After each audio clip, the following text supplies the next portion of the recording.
So my name is Marisha Lopez. I am the Program Manager for Justice, Equity, Diversity, and Inclusion in the College of Arts and Sciences. And before we begin, I just wanted to give you all a quick overview of what we'll be talking about today. In 2021, Governor Polis signed a bill establishing the Colorado Outdoor Equity Grant Program.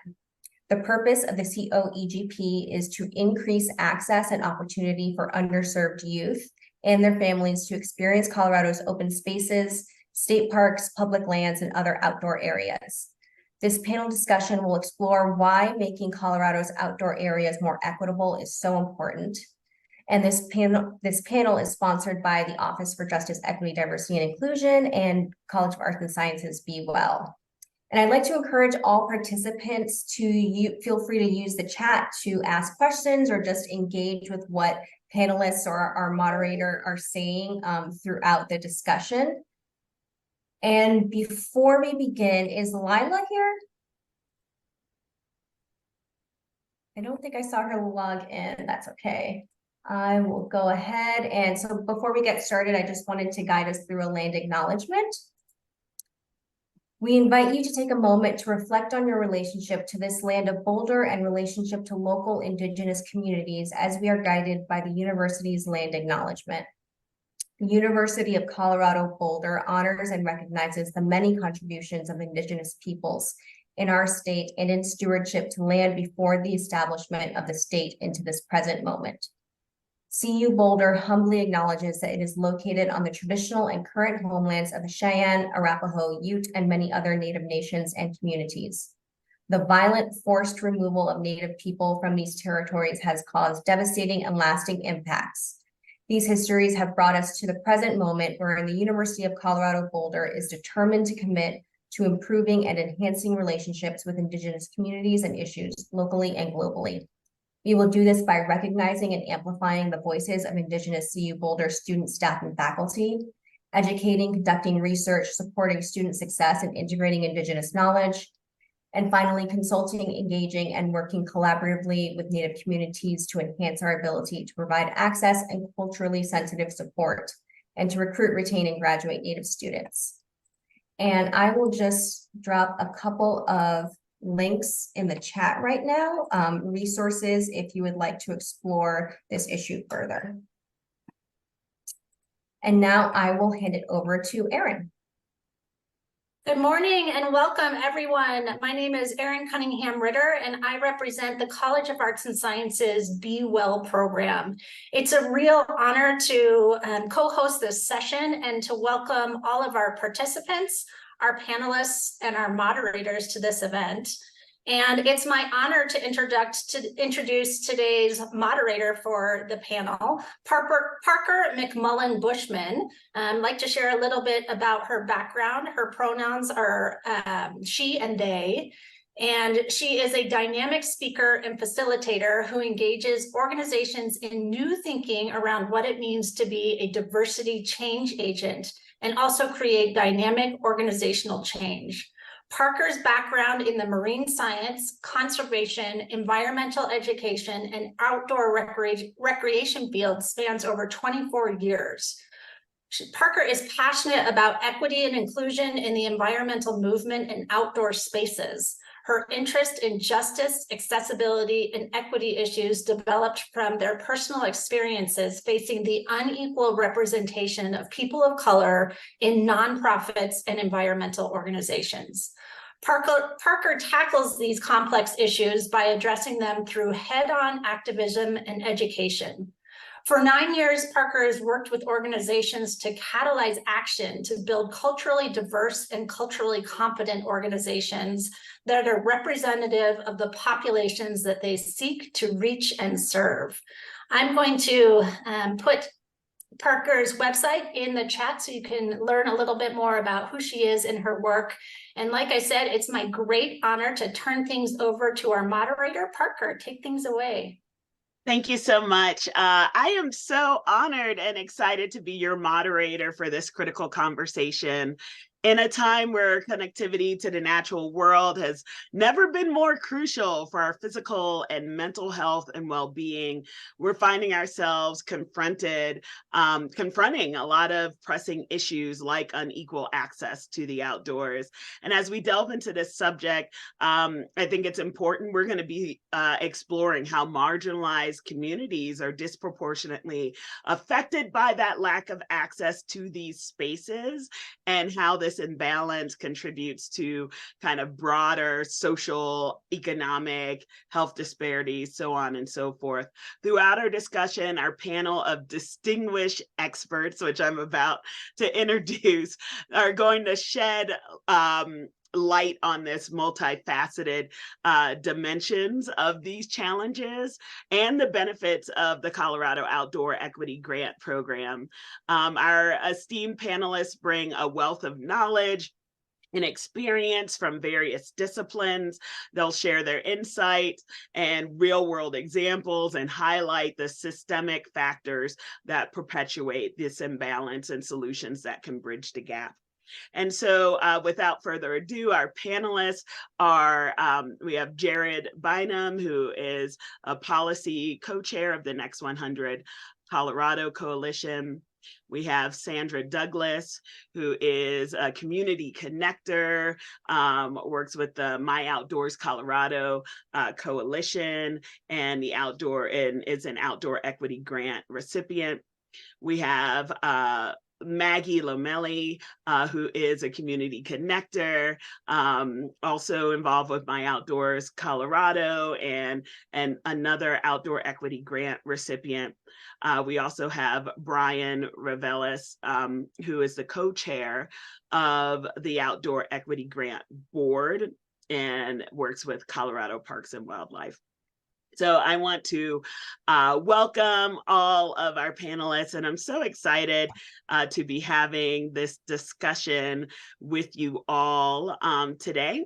And so we're going to go ahead and dive in. And my first question for you all is, how does a lack of access to outdoor spaces disproportionately affect marginalized communities and marginalized populations? And we'll start off with Jared and Sandy for this question. Good morning, everybody. I'm Sandy Douglas. I work with My Outdoor Colorado. I'm a community connector. My Outdoor Colorado services two main neighborhoods, Cole and Westwood. I'm from Cole, and I just wanted to give you that context, where I've been in Cole for 40 years, and I've seen a whole lot. And I'm happy to hear language like unequal access, marginalization, those terms that have just kind of separated us even further. The more as we go on through these questions, I will mention a little bit more about what My Outdoor Colorado does. Question: how does lack of access to outdoor spaces disproportionately affect marginalized populations? If you don't have money, you can't go in the store and buy food. If you don't have access to resources, money, transportation, all of those things, you cannot go up in the mountains. You cannot experience anything that's in Colorado that's advertised throughout the world. Well, people who don't have access cannot experience that. And I also think about when you can't even dream, you don't even have anything in you to imagine that you can go up in the mountains. It's something that's a distance from you. When you look at television, you see people skiing and hiking and biking, all of that in the mountain. People of color are not in those advertisements. So yes, lack of access does impact people who just don't have the resources that it takes to experience these wonderful, wonderful things outside. I was one of them until I got involved in My Outdoor Colorado. Thank you so much, Sandy. Jared, would you like to add to that? Absolutely. Thank you for kicking us off, Sandy. My name is Jared Bynum. I'm the Public Policy Co-Chair for the Next 100 Coalition, which is a BIPOC coalition of folks who are active in the outdoor industry and in conservation advocacy spaces. When we were doing the work, synthesizing the idea behind the Outdoor Equity Grant Program, we really copied from folks in New Mexico. And one of the biggest things that we are looking to solve with this was addressing this lack of access to outdoor spaces that folks of color, queer communities, people with disabilities are experiencing when trying to engage in the outdoors. Some of the biggest things that challenge, folks from marginalized backgrounds, from disproportionately impacted backgrounds and getting into the outdoors, are, to Sandy's point, like socioeconomic status, right? If you don't have the funding and the resources to get outside, it's just not something that's feasible. Moreover, transportation in Colorado, our primary communities are located on the Front Range, or our primary population glut is located on the Front Range. At best, you're 45 minutes from the mountains in a lot of instances. Having enough time, having the ability to travel that far can be a challenge for a lot of folks. But moreover, the big challenge that we're seeing is that a lot of these challenges are reinforcing. So when people of color tend to be less engaged in the outdoors, it means that we're seeing fewer people of color in the outdoor workforce, right? We're seeing fewer people of color in conservation nonprofits and environmental advocacy groups. We're seeing fewer people of color working in state agencies like Colorado Parks and Wildlife, the Department of Natural Resources, all the way up to the federal level at the Bureau of Land Management and the U.S. Forest Service. And what this means is that when people of color do venture out, when we are, reminoritized in the outdoors, we're seeing fewer and fewer of ourselves the farther into the backcountry that we get, and that can be very unsettling for a lot of folks. What else we're seeing is that when we're having fewer folks working in this industry and in these spaces, it affects the interpretation and the storytelling of the outdoors. We're naming state parks after colonizers. We are recolonizing landscapes when we are, forgetting massacres, but remembering settlers. And that is really challenging for, of course, Indigenous communities in this space, but it's also challenging when people of color are looking to understand our own shared history on the landscape and how we engage in those spaces. When we talk about, the disproportionate impacts, it really is all encompassing. And we see a lot of those challenges, even today with like our current administration, even as we're working on implementing the Outdoor Equity Grant Program. Thank you so much, both Jared and Sandy. And, so my next question is, how does the Colorado Outdoor Equity Grant Program help to address these issues that both Jared and Sandy talked about? And I would love to hear from our grant recipients, our panelists that have been receivers of the grant, Maggie and Sandy. So would one of you like to talk a little bit about how it helps to address these disparities? Well, I can, with My Outdoor Colorado is a recipient of some funding from the Colorado Outdoor Equity Grant Program. And what it does, it shines light on the problem by saying, we know there's a problem and we're going to put money into it to help resolve it. We know that there is a great level of disparity, inequities, all of that. So we're going to give money. And My Outdoor Colorado, we trust you can do the work because you have been doing the work. So how has it helped to address that? It provided money and resources. We have hired, I'm a community connector, and so is Maggie. And what we did, we kind of bridged the gap between the funding and the program and the community, because we are community. So, and for the most part, community trusts us, because as we continue to go through these questions and we get to what challenges, one of the biggest ones is trust. So addressing that, you have Maggie and I who are in cold, and then you have two, a part-time and a full-time over in Westwood. So we are helping to bring people in. We're educating the community on programs. We have established a coalition of about 12 different organizations and partnerships and rec centers, and we are actually able to do the work in more of a smooth way. And I think Maggie is going to mention some of the data that will show how having the resources. My Outdoor Colorado gets some resources from this organization, just like the community need resources to access some of the outdoor activities. Yeah, and just to add on that, the grant has been able to help us change the narrative. You see, Miss Sandy and I, two people of color who are out there leading activities for people who probably have never done this before. So it just gives them a space where it's authentically, it's safe, and it's affirming for all of those people who are involved in the activities we provide.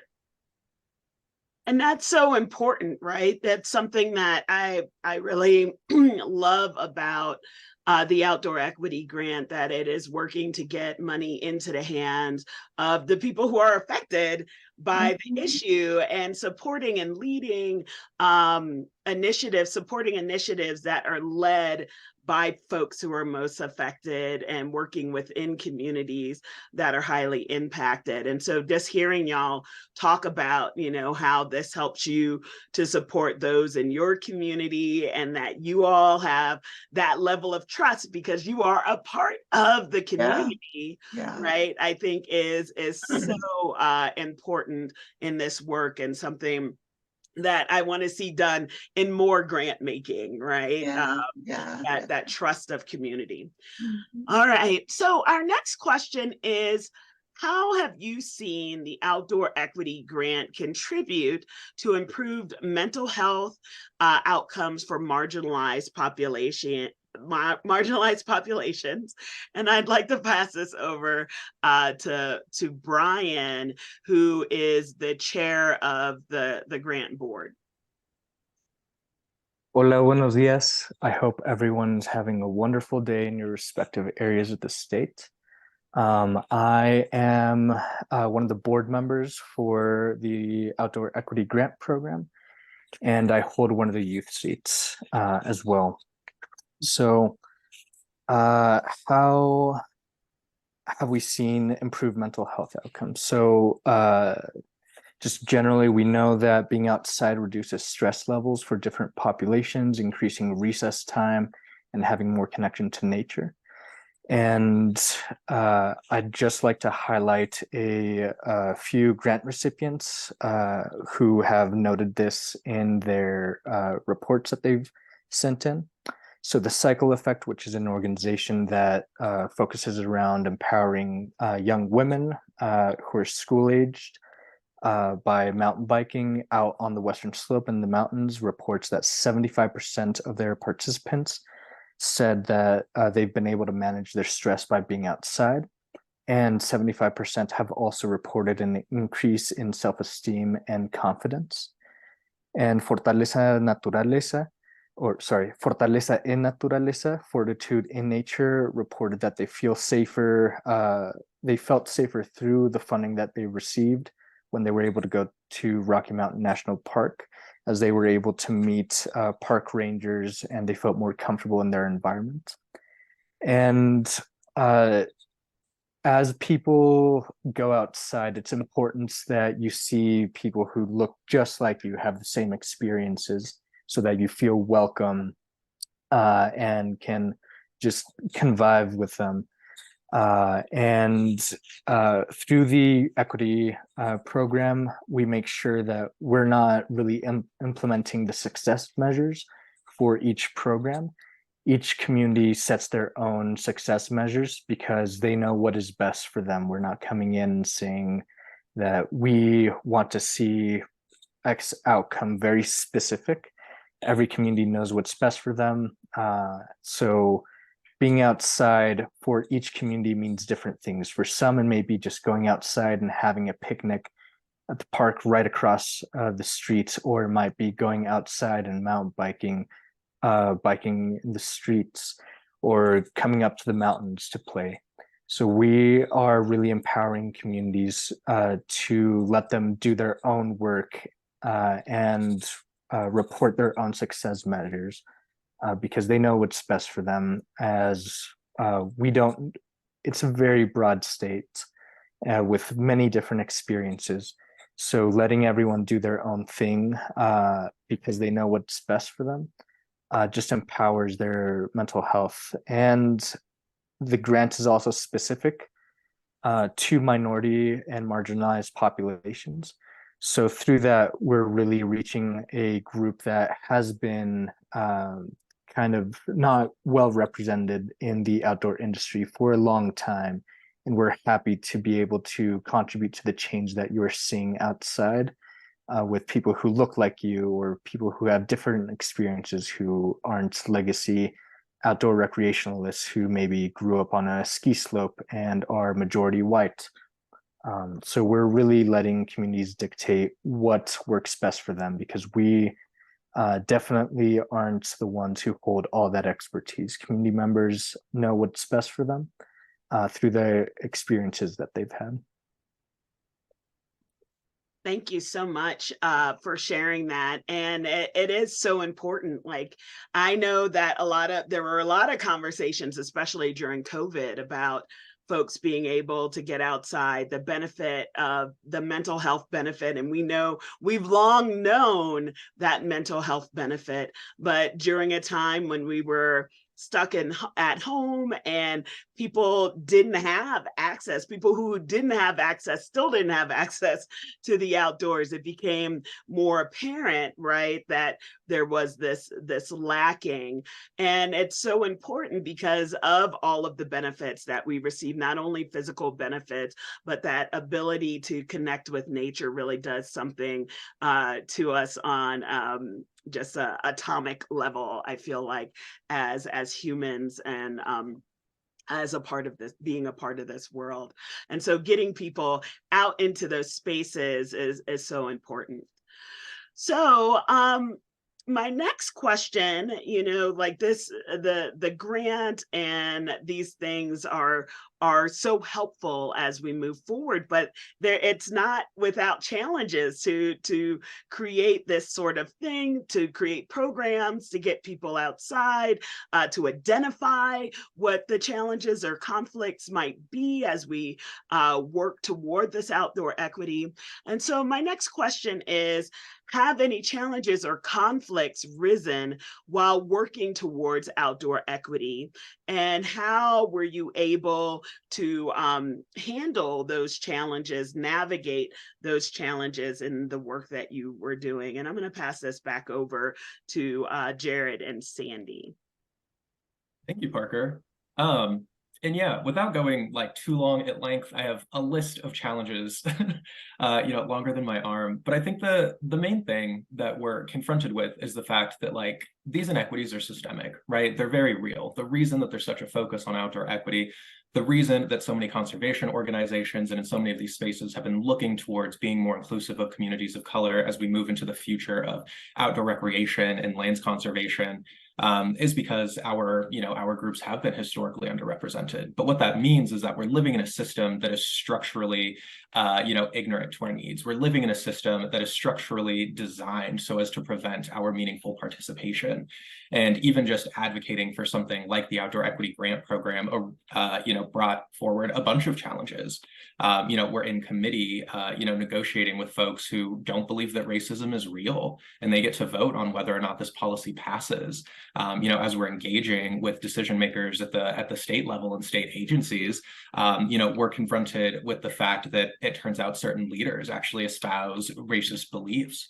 So as we're navigating those, like the biggest challenge is that we needed to be able to build our own durable coalition of folks who are deeply bought into the issue, who are willing and able to navigate some of these difficulties throughout that process. But moreover, we really had to build durable relationships with legislators, with agency decision makers, with large conservation organizations that had the kind of capital resources to do advocacy at this level. And what that really looked like was a lot of reliving trauma. It looked like a lot of communicating what these inequities are like in a very visceral way that is meaningfully interpreted by folks who are of the dominant social identity so that they would care and that they would want to participate in this work. But what it also looked like was just a lot of, bridging divides and developing friendships with folks who had backgrounds that were dissimilar from ours, and being able to find, a shared narrative for what the future of the outdoors in Colorado looked like and how that could be something that is of benefit to all of our communities. I would just add as well that one of the biggest challenges we're seeing with agencies like Colorado Parks and Wildlife is that it's an enterprise agency, meaning that they themselves raise a lot of the funding that they need to operate, right, through ticket sales and licenses and other things. So when we're looking at things like socioeconomic disparities, like lower income folks being less able to engage in the outdoors, something like the Outdoor Equity Grant Program provides one piece of the solution in that we are reducing the cost for folks of color to engage in that space.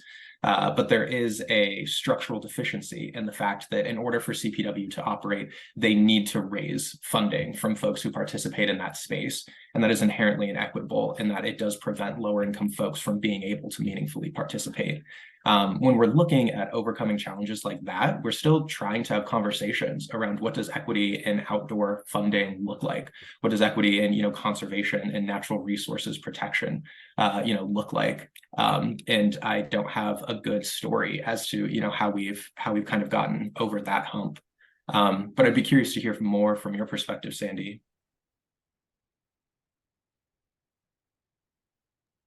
Thank you. There are so many challenges, but I'd like to bring out two, and the biggest one is trust. Is the community trusting that this really is for real, that this really is free, that you can go up in the mountains. We people of color, we are survivors. We go through the education system and we try to get all that. I went as far as I could go with with college and doing my thing, but I had no vision of snowshoeing and hiking up in the mountain and walking on the frozen lake. All of those things were just not in my mind. So for an organization to come in and say, you can do these things, well, there's naturally a trust factor there. And then there's a trust factor with between the organizations in the established coalition.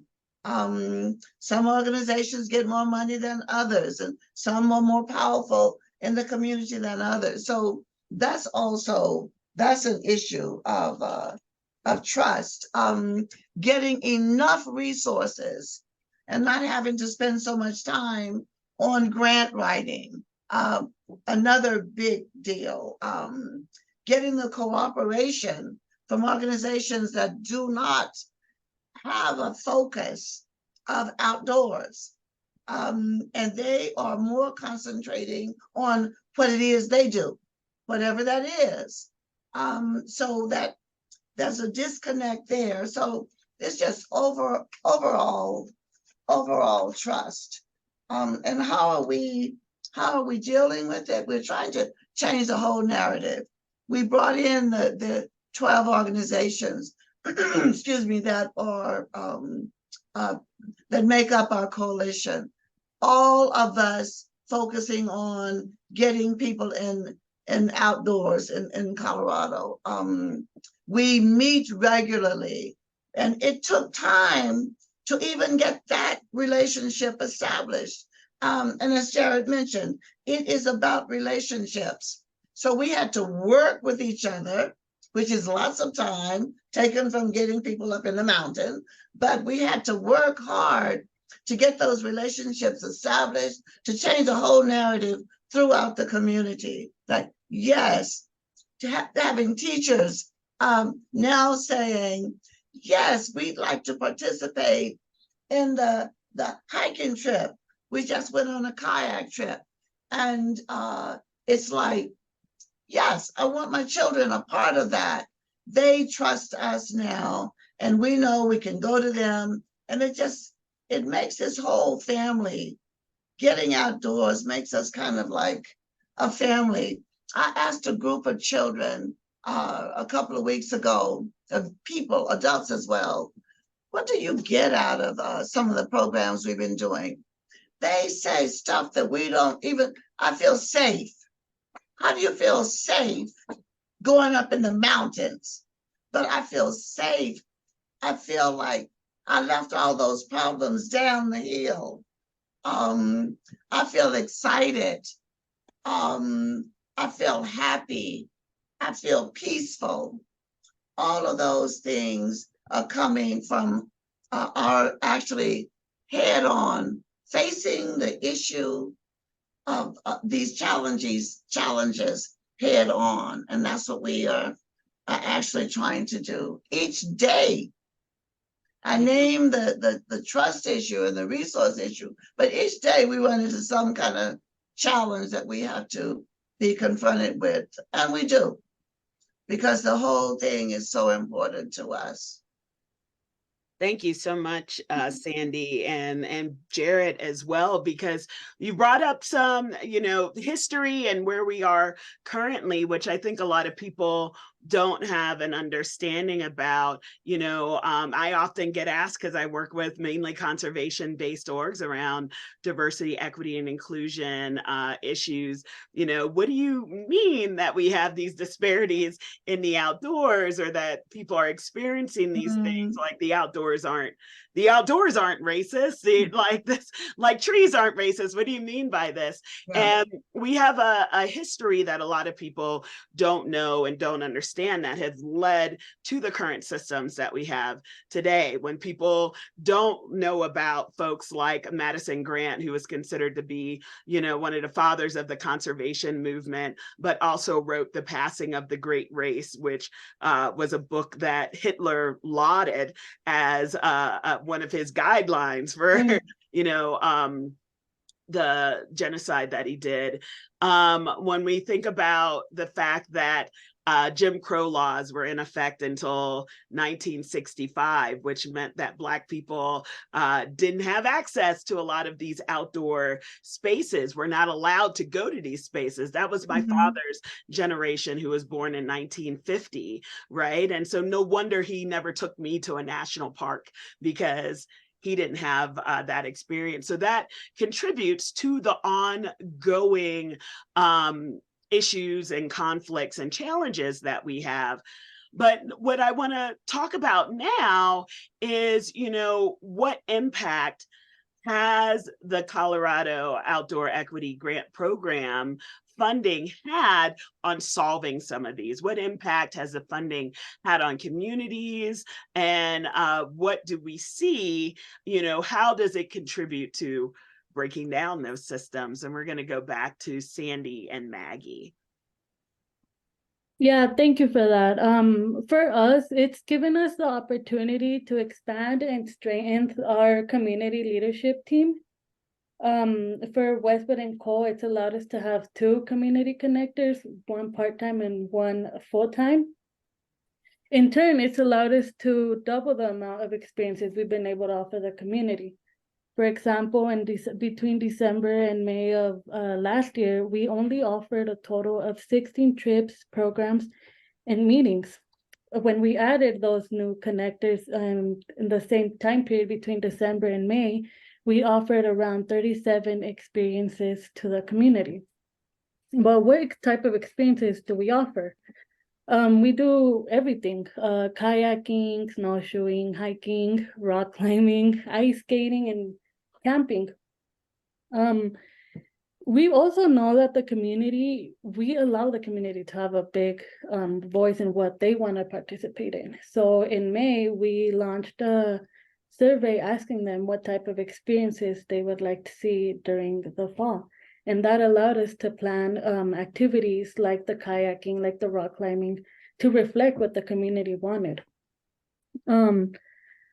We have a Cole Family Nature Club and a Westwood Family Nature Club. Those consist of usually 2 activities a month. One that's more in a local park, where we do like we talk about different things, trees. We had a plant walk, maybe how to use some of the gears, things like that. And then one that's more in a secondary location, like a trail, a lake, a river, which I think is really good. Since, you know, that's, well, speaking of a secondary location, I do want to talk about my experience with the candlelight snowshoeing trip we had. It was my first time out snowshoeing, and it was so magical, having the trail lighted by little candles. It's something that I want to be able to do again, and it's something I want that the community to experience. We also did a spike hike a couple of months ago. It was also my first time doing that, and I'll drop the link on the chat for our Cole Family Nature Club page, so you guys can take a look at all the activities we do. But I would like to ask Miss Sandy to speak about her experience that we had at the Rocky Mountain National Park spike hike. Thanks, Maggie. I mean, I'm like a cartoon, you know, cause see, Parker, I'm from that world of your father, you know. I was born in 48, so, you know, we in Texas, first of all. So I just had not been doing this outdoor stuff. You know, it's like there was a lot of arguments a few years ago that people of color did not like to do that. People of color do not like to ski. They do not like to go that hiking and stuff, but they just never had access. They were not introduced to it. And I'm an example. So when I went up to the candlelight walk, hike, when we got up there, the weather was crisp. It was mind altering. And I just remember thinking, oh my goodness, I just want everybody to experience this. The calm after leaving the storm down here of trying to pay your bills, trying to get your children in school, all of that stuff. And then you go up to that silence, that calmness. And it's the same thing with walking the lake, going up at Rocky Mountain National Park. It's so peaceful, and that's what we need. I want to just take a second to read a note that a young person wrote concerning how do you feel about some of the activities we do. Because see, we meet, the Family Nature Club also meets just once a month just to hang out together with the community and kind of talk about what we've done, what we're going to do. So we're trying to grow community in this initiative as well. And so this young person said, it was amazing to give us the opportunity to do something that we would never have thought of doing. It was fun. The drive was beautiful, and the people were so friendly, something that we would never have thought of doing. And so I think that kind of sums it up. You just can't imagine that this is what people have been doing. Denver Parks and Rec is one of our partners. They are open to the point where they organize trips and we go up. We're going actually on a fishing trip in 2 or 3 weeks from now. It's just good, but it's taking time to get this word out. And we go back to that whole issue of trust. And once we get that accomplished, I see one day that so many more will be able to participate in some of these wonderful activities that are here in Colorado. Thank you so much, Sandy. Yeah, and it is about that building trust, building community. I love hearing from you both about the communities that you're working with and the impact that this is having on them, right? Because we have those systems that have been created and they're so built into our everyday that folks don't recognize how the effect of the past has on where we are currently. And we have to put not only funding, but people and community building behind, that development of a different way of looking at it. So I loved hearing, that's something we never would have even thought to have done, but now they have this experience, right? And even if they're parents or their grandparents didn't have that experience, they have it now, and they can move forward with that with others in their generation and generations to come. So thank you so much both for sharing that.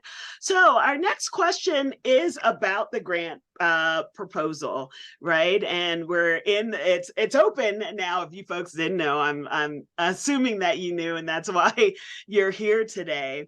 And so I would like to go back to Brian and just ask, what should potential grant proposal writers know about the process and what Colorado Outdoor Equity Grant Program is looking for in a successful proposal?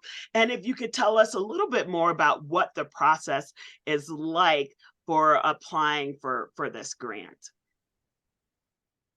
Yes, of course. And I'd also like to point out there's a chat from Andrea where you can also learn some more information about the Outdoor Equity Grant Program and also get some more specifics from what I will be talking about. But first of all, do not feel like you have to weigh yourself against other organizations.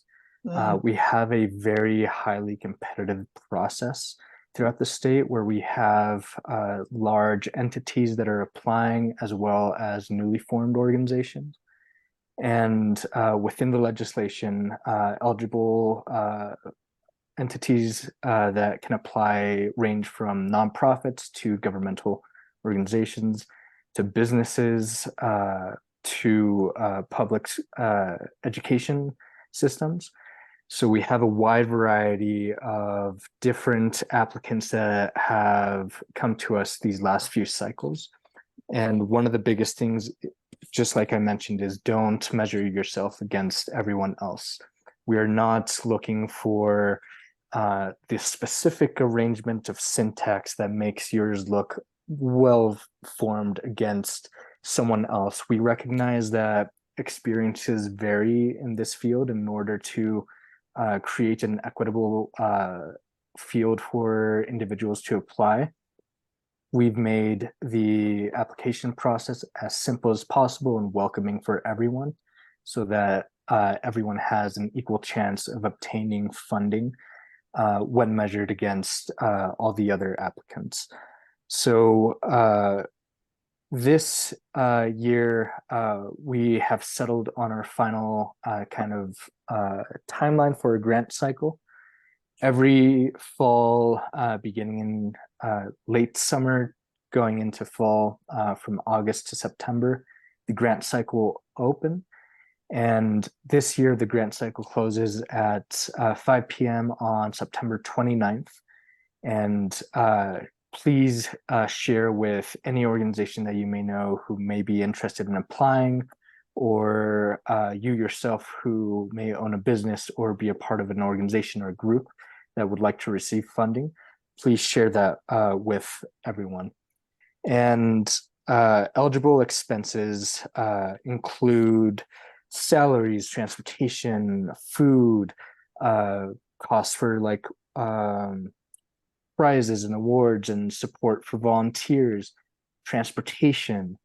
And we also recognize that in this funding field, there are a lot of specifics that grantors ask of you, and lots of them may be like specific buzzwords that are popular during that moment. So we don't restrict the funding to just programming. You can purchase gear to support long-term programming. You can use the funding to support general operating costs to help keep the lights on at the office, or paying salaries. It's not just programming that we fund a wide variety of projects. Some in the past have included some outdoor sport ball courts. I forget what the specific one was, whether it was like a tennis or basketball one, but we've also funded lots of up and coming organizations, and we really try to be equitable in the way that we disperse funding. Basketball and pickleball is what we have funded. Thank you. And we try to be equitable in the impact that we have across the state, weighing against metro area applications compared to Western slope applications and mountain regions, as well as Eastern Plains, so that we can really spread the impact of the Outdoor Equity Fund. And like I mentioned earlier, it is a very competitive process. We've received asks totaling over $10 million with hundreds of applicants each round. But if you would want to learn more about some of the more specifics of applying and eligible organizations and other criteria, you can go to the Outdoor Equity Grant website, which Andrea posted in the chat. And we also did a Q&A session last week, so you can access the recording as well. And if you have any questions, you can reach out to board members if you know them, or the Outdoor Equity Grant Program Manager, and we can help you with your questions as they relate to applying all the way through September 29th. But just be sure that you're not weighing your application against previously funded organizations, because every ask is unique. Everything is very specific to your community and your experience. You do not have to be a decades-long veteran grant writer to receive funding. We recognize the disparities that exist within the philanthropy field and those who are commonly grant writers. So just be sure to really state your story and your project, your hopes in how you're connecting with your community, so that you can demonstrate that cultural relevance and cultural awareness through the grant application. Because just as that saying is, I always like to bring it up, the nothing for us without us piece. It's very important to have your community looped in with what you are doing, so that you're not coming in and imposing a solution or a program that will not be successful in the long term. If you have community input and buy-in for your application, that will create an even more competitive application. So if you have any questions, just be sure to reach out to the contacts that are listed on the webpage, or you can reach out to a board member if you know of any, and we'd be happy to help you field any of your questions.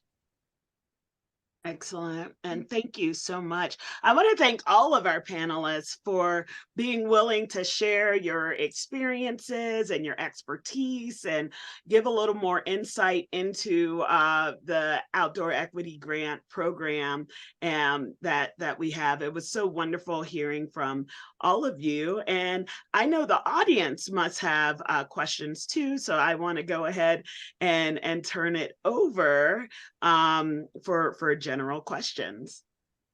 Hey everyone, yes, feel free to raise your hand if you have a question, or feel free to put something in the chat. I did want to sort of get us started with the questions. A lot of what was talked about today really resonated with me, and it reminded me of when I was in my late 20s or so, when I met my husband, and he was really into camping and hiking, and he was like, what do you mean you've never gone camping? What do you mean you've never gone hiking? And I told him, I'm Puerto Rican. Like, we don't do that. Like, what are you talking about? And I truly, truly believed that that somehow being Hispanic, being Puerto Rican meant that like we just don't do that. Like that's just not a thing that we do. It's not a thing I would enjoy, when in fact it's actually something I really, really enjoy. And I just didn't have the chance to try it out till later in life. But when discussing marginalized communities within this context, a lot of attention is given to BIPOC communities, understandably, which is important. But I'm curious if anyone can speak to how COEGP or your respective organizations, Maggie, Sandy, and Jared, how those organizations have worked with people with physical disabilities. Not to say that someone has to either be BIPOC or have a physical disability. Obviously, one can be both. But can you speak to how those populations have been helped with this kind of grant funding? I see Brian's hand raised. Yeah, so I can speak to a bit about that from the board side. As a board, I really like how the legislation was written because it's very intentional on who the board members who are nominated to serve are, and then includes people with specific experiences and backgrounds working with different populations, and those who are of certain populations as well. And one of the board seats includes a board member who has worked with differently abled populations in the past. And the way that the board is structured ensures that everyone's voice is represented as best as possible from the perspective that we're able to bring. So we have a board seat that is specific to that to be able to bring that perspective as we review grants and create our future foundations for other boards who come after us. And we have also funded adaptive sports organizations in helping them conduct programming and also purchase specific equipment that they need for their community to use. And we're very intentional about being able to, excuse me, reach all the populations that are listed in the outdoor equities legislation. And if you'd like to see a list of previously funded organizations, you can visit the website where you can find some adaptive sports organizations. But we're pretty intentional about being able to make sure that we can get every perspective represented. Thanks so much, Brian. I see a hand raised from Erin Cunningham. Hi, thank you all so much for this panel. It's been wonderful. I was really resonating with some of the stories that you were telling, particularly the kind of candlelit snowshoe event and picturing kind of walking on the lake, the things that you mentioned. I wonder if there were certain events or instances that were really transformative for you or some of the folks that you serve that you weren't able to speak to, that if you'd like to share now, I'd love to hear.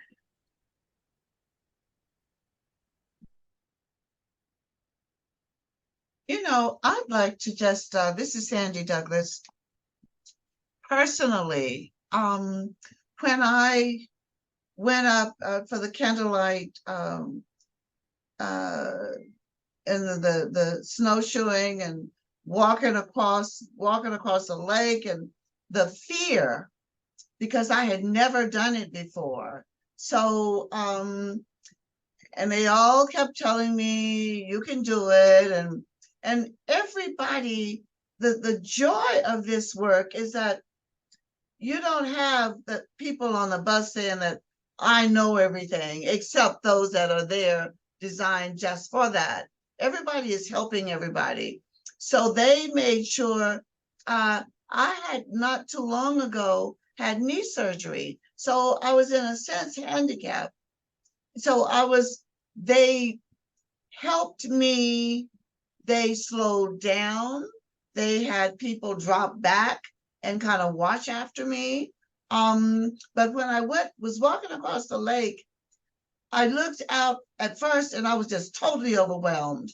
And then I got halfway and fear just struck me and I said, okay, I don't know what to do. Do I go on across or do I go back?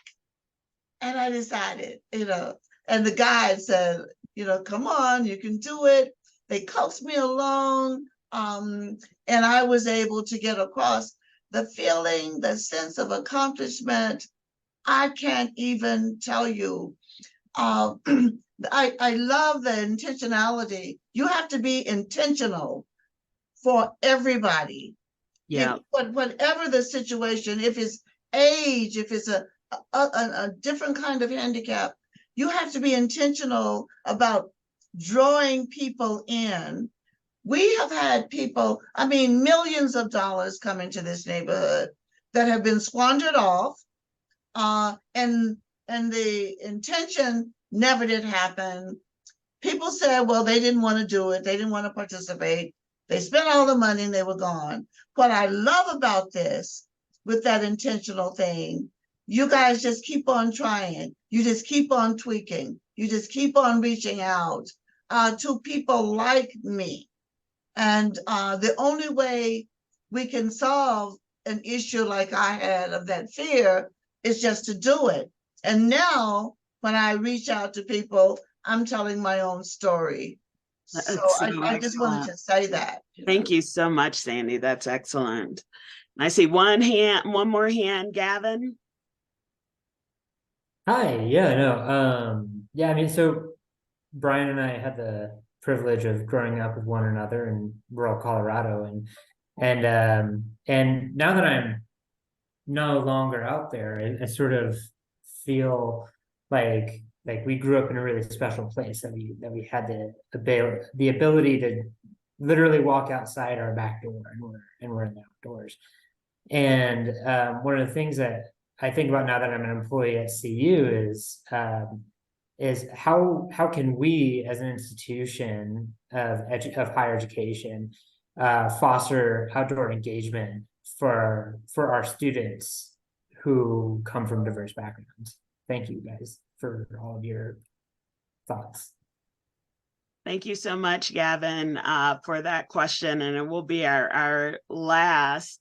Is there anyone in the panel who would like to tackle that?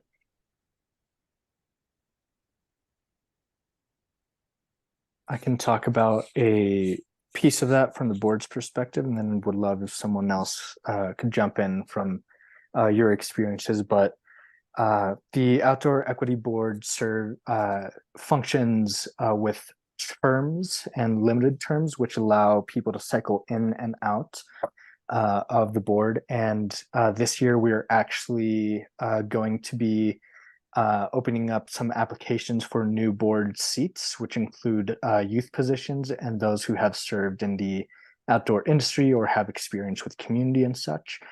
So keep an eye out on that if you'd like to share it out with outdoor oriented or equity oriented students at CU or other staff and faculty members. And everyone can also apply to the grant if you have a proposal that you'd like to bring forth.